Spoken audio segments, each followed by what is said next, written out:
Siya na. Makuwak. Pagtudloy yun.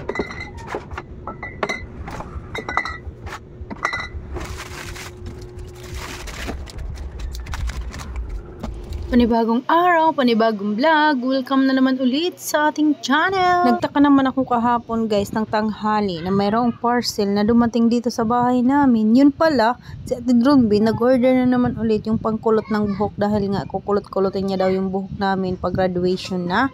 Siya na lang daw yung bahala sa buhok natin. Kaya ayan, trinay niya agad no yung ating pangkulot-kulot kung magana ba sa ating hair. At dahil magtitipid tayo ngayon, wag muna tayong magpariban. Kaya ayan, si Ate Drumby naisipan niya na mag-order na lang daw kami ng pangkulot ng buhok dahil kukulutin na lang daw yung buhok namin imbis na magpariban dahil is maraming mga chemicals daw yung ating hair pag nagpariban tayo. Kaya siya na lang talaga ang nagdesisyon no, na kukulit-kulitin na lang talaga ngayong graduation yung buhok namin dahil nga is mahal daw yung magpariban. Kung magpariban kaming dalawa ay 'di ba kaya ang mahal, budget noon is 3,000 kasi dalawa kami.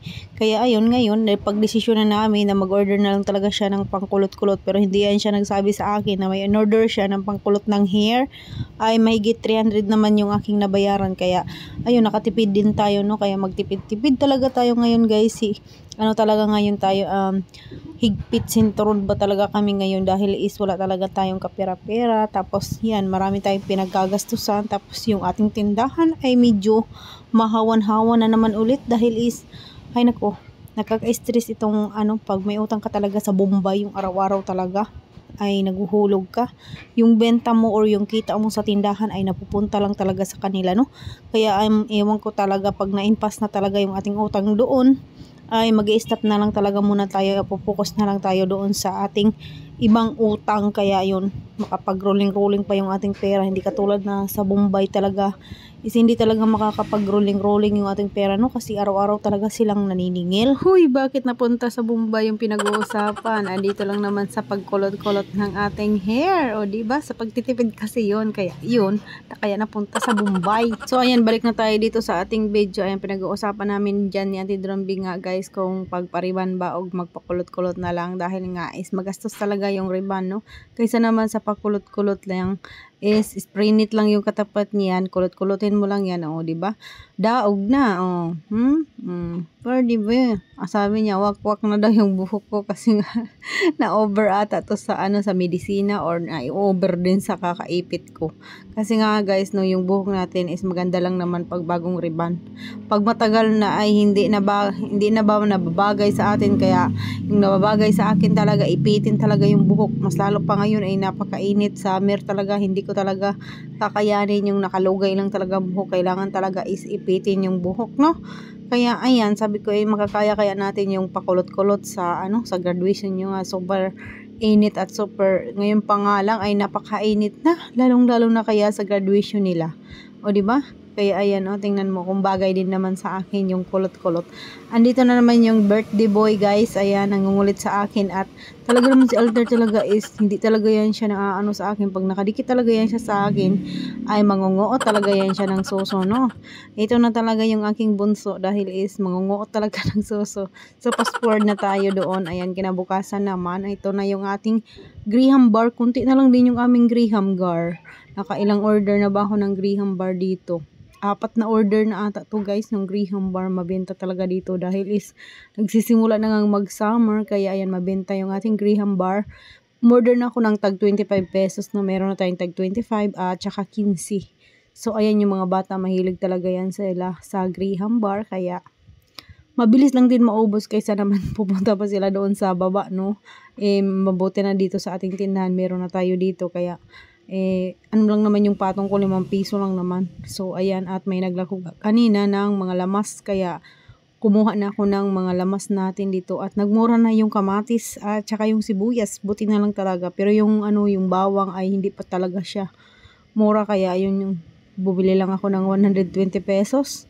Tapos yung ating sibuyas naman ay bumili lang din ako ng 1.5 kilo. Tapos yung kamatis ay 1 kilo. Mahigit pala 500 lahat yung aking nabayaran. Kaya ayan, di-display na natin. Kaso lang guys, yung lagayan natin ay napuno no. Kaya yung yung loya ay hindi ko na ilagay dyan. mamaya na lang, hahanapan na lang natin ng lagayan yung loya. Ayan, yung ating mga lamas, puno na naman at mabenta kasi yan dito sa aming tindahan dahil every hapon dito na yan namimili yung ating mga Soki Loves na galing na malingki pa. Namimili na yan sila dito ng kamatis, sibuyas at bawang, tsaka loya. At medyo matagal na rin ako hindi nakapaglinis dito sa ating tindahan, nakapag-display. Kaya ngayong araw na ito dahil walang magulo-gulo dito sa ating tindahan, tinatamad talaga ako sa tindahan. Iwan ko, ako lang ba? Yung tinatamad kang maglinis sa tindahan mo pag maraming tao. Kaya hindi mo talaga malilinisan ng maayos, hindi ka makapag-isip kung ano ay yung i-display mo. O diba ang lakas ng boses ni Alter dahil ngayon may nag-deliver ng ng Solen guys. Kaya ayun, pinag-anuhan muna natin. No? Nagkuha lang ako ng 3 case ng Solen dahil panggamit lang namin yun. Wala pa kasi kami ngayon yung puhunan sa Solen, kaya hindi muna kami nagtitinda ng Solen ngayon, panggamit lang talaga namin. Tapos ayan, balik na tayo dito sa ating video.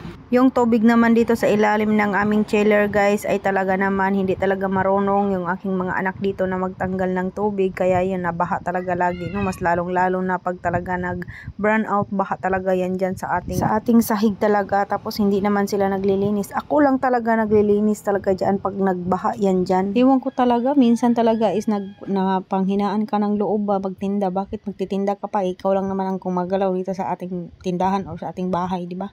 Kaya minsan is napapanghinaan ka ng loob. Kaya minsan tinitiis na lang talaga natin mga nanay, no? Kaya ayan, ngayon ay sinisipag na naman ulit ako. Kaya ayan, nag-display na ako dahil is nakakapag-isip na tayo ng maayos.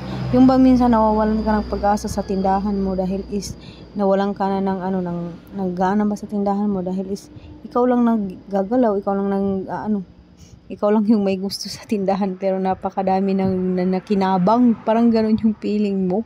Kaya minsan iniisip ko na lang talaga na challenge lang talaga to sa aking tindahan talaga, hindi talaga ako susuko sa aking tindahan, ipaglalaban talaga natin to. Kahit ikaw lang yung gumagalaw ay makakayanan natin lahat ng pagsubok na dadaan dito sa ating buhay. Kaya sa aking mga anak dyan ay para sa kanila itong laban na ito. Char! Kuha, nagdrama. O diba, nagdrama muna sandali yung inyong tindera. Talaga naman minsan talaga guys, no, sa totoo lang is minsan naiisip ko talaga yan. Mapasok talaga yan sa utak ko na hindi tayo, bawal tayo pagurin, bawal tayo tamarin. Dahil is, tuloy ang laban. Charis. So ayan na guys, no, ayan na, naayos ko na dahil nalobat kanina yung aking cellphone at hindi ko na nabidyon lahat yung aking mga pinagagawa dito dahil chinarge ko muna yung aking cellphone at nakalimutan ko nga siyang i-charge. Kaya ayun, hindi na ako nakapag-video, nag-repack na ako ng mantika at saka ayan yung ating ibang mga paninda dyan at medyo kulang-kulang na talaga. At saka yan sa baba dyan, ayusin ko na rin yan dyan sa ilalim para maganda naman ulit tingnan. Tapos sa labas ay napakainit niya guys, grabe, super init. Kaya hanggang dito na lang muna yung ating video. Thank you so much, bye!